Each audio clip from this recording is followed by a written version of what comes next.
Hello, friends. Thank you for joining us for this holiday season.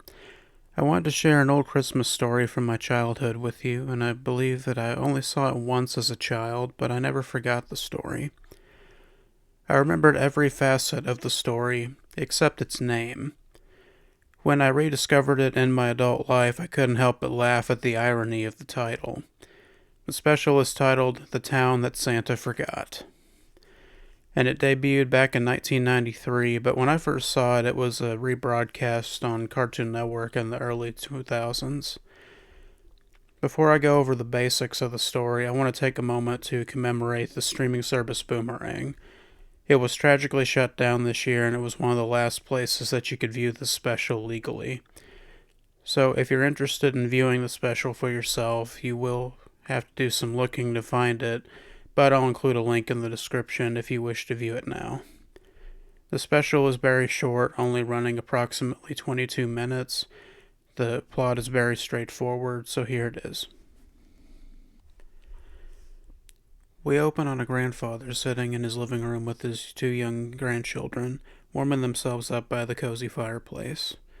And the siblings bicker as siblings do, so the wise old man decides to share a story with them. The true story of the special begins with a young boy named Jeremy Creek. He is a small boy with a large attitude and even larger desire for toys. Spoiled rotten would be an understatement for this kid. And honestly, you're gonna hate this kid for the first half of the special, so be warned about that. So he spends all this time tormenting his parents for toys, and they finally just put their foot down that they're not going to give him any more toys because of everyone, the neighborhood, them, everyone's fed up with the kid. So then Jeremy gets an idea, and he thinks, okay, if nobody else wants to give me toys, I'll ask Santa for toys. That's the little loophole that I use to get what I want.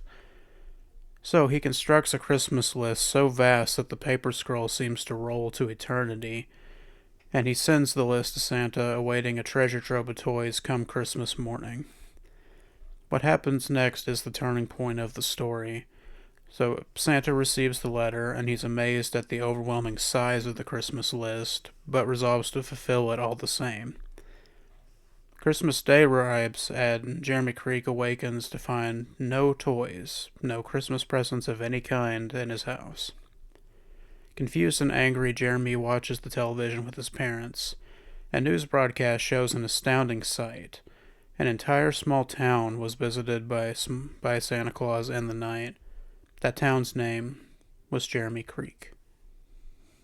Somehow, Santa had missed the children of Jeremy Creek until that Christmas. Jeremy sat there fuming in the knowledge that Santa had taken all of his toys and given them to others. But just as that thought entered his mind, a young girl spoke to the newscaster on the television. Paraphrasing a bit, but basically she says, "Whoever wrote the letter for us, thank you." And in that moment, Jeremy took a long, hard look at himself and had a revelation. This one act of unintentional kindness gave him more happiness than his material possessions ever did.